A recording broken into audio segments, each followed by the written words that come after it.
नमस्कार दोस्तों, मैं हूं श्रेय और स्वागत है आपका राधिका स्टडी स्पेस में। आज हम बात करेंगे एक ऐसे अंतर्राष्ट्रीय मंच के बारे में जिसमें भारत का दबदबा एक बार फिर दिख गया है। हम ये बात कर रहे हैं संयुक्त राष्ट्र शांति निर्माण आयोग यानी कि पीबीसी की। और भारत को फिर से पीबीसी का सदस्य बनाया गया है 2025 से 2026 के लिए। चलो इस विषय को ऐसे समझते हैं जैसे मोमोज के साथ चटनी, हर एंगल का स्वाद लेना जरूरी है। चलिए सबसे पहले समझते हैं कि यह संयुक्त राष्ट्र शांति निर्माण आयोग पीबीसी है क्या। संयुक्त राष्ट्र का मुख्यालय न्यूयॉर्क में है। मैं आपको गूगल पर दिखाता हूं। अमेरिका के न्यूयॉर्क में यूएन का कैंपस है। शानदार। पीबीसी की स्थापना 20 दिसंबर 2005 को हुई थी।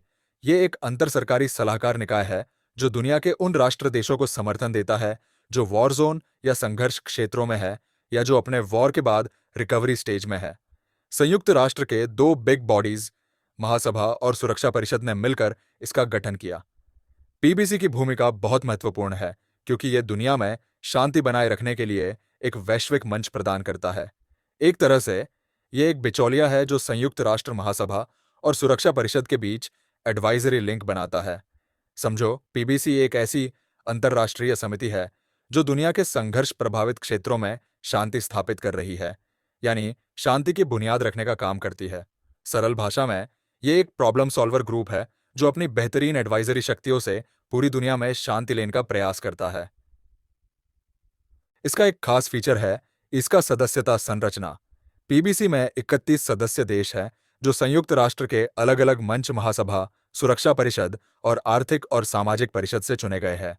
और इस ग्रुप में वीआईपी सदस्य भी है, जैसे जो देश सबसे ज्यादा पैसा और सैनिक भेजता है इस मिशन के लिए, वो भी इसका हिस्सा है।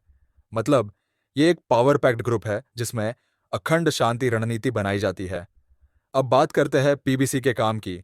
पीबीसी का मुख्य काम है शांति लाने के लिए संसाधनों को मार्शल करना और रणनीतियों को एकीकृत करना, यानी सभी स्टेक होल्डर्स को साथ लेकर चलना, शांति बनाने के लिए योजना बनाना, वॉर के बाद के क्षेत्रों में संसाधन ले जाने और एकीकृत रणनीतियां बनाने में मदद करता है। पीबीसी पुनर्निर्माण और संस्था निर्माण में मदद करता है। मतलब जो देश वॉर के बाद जीरो पे आ जाती है उन्हें एक नई नींव पर खड़ा किया जाता है। ये आयोग हर यूएन कंट्री टीम्स और फील्ड रिप्रेजेंट्स को साथ लाता है। ये इंश्योर करता है कि फंडिंग और प्रयास इफेक्टिव हो, यानी जो भी शांति स्थापना का काम हो वो सही तरीके से हो। शांति लाना और शांति बनाए रखना दोनों अलग चीजें हैं। पीबीसी सुनिश्चित करता है कि अंतर्राष्ट्रीय समुदाय रीडेवलपमेंट क्षेत्रों को जल्दी भूल ना जाए। भारत का रोल तो इस आयोग में कमाल का है। भारत एक फाउंडिंग मेंबर है और तब से लेकर अब तक भारत ने वैश्विक शांति के हर मिशन में अपना रोल प्ले किया है। अभी भी भारत के 6000 वर्दीधारी कर्मी दुनिया भर के वॉर जोन में शांति बनाने का काम कर रहे हैं। वो पता है कहाँ कहाँ? Central African Republic, Cyprus, Democratic Congo गणराज्य, लेबनान, मध्य पूर्व, सोमालिया, दक्षिण सूडान और पश्चिमी सहारा में। भारत तो हर जगह शांति का दूत बनकर खड़ा है। भारत के पीस कीपर्स की भूमिका सिर्फ सुरक्षा देना नहीं है, बल्कि स्टेबिलिटी, हेल्थ केयर और शिक्षा प्रदान करना भी है। आप एक फैक्ट जानते हैं? भारत ने सभी महिला पुलिस यूनिट को संयुक्त राष्ट्र मिशन में भेजा है, जो एक आइकॉनिक इनिशिएटिव है। अरे भाई, यूएन पीसकीपिंग में भारत की बात ऐसी ही नहीं बनती। हमारे सैनिकों का रिकॉर्ड है समर्पण और प्रोफेशनलिज्म के साथ लक्ष्य पूरे करने का। मतलब एक तरह से भारत यूएन के लिए एक भरोसेमंद दोस्त है जो हमेशा कहता है, चिंता मत करो, हम हैं ना। यह है भारत के लिए एक बड़ा बैज ऑफ ऑनर। यह दिखाता है कि हम सिर्फ अपने देश में नहीं, पूरी दुनिया में स्टेबिलिटी और पीस के लिए काम करते हैं। हमारी डिप्लोमेसी और शांति के प्रति प्रतिबद्धता को पूरा दुनिया मान रही है। अब आप हमेशा की तरह सोचोगे, ये सब ठीक है, पर इसका फायदा क्या है? Global respect. भारत की विदेश नीति और वैश्विक नेतृत्व को दुनिया सम्मान देती है। शांति लाना और बनाए रखना एक बहुत बड़ा काम है, जो भारत सफलतापूर्वक नेतृत्व कर रहा है।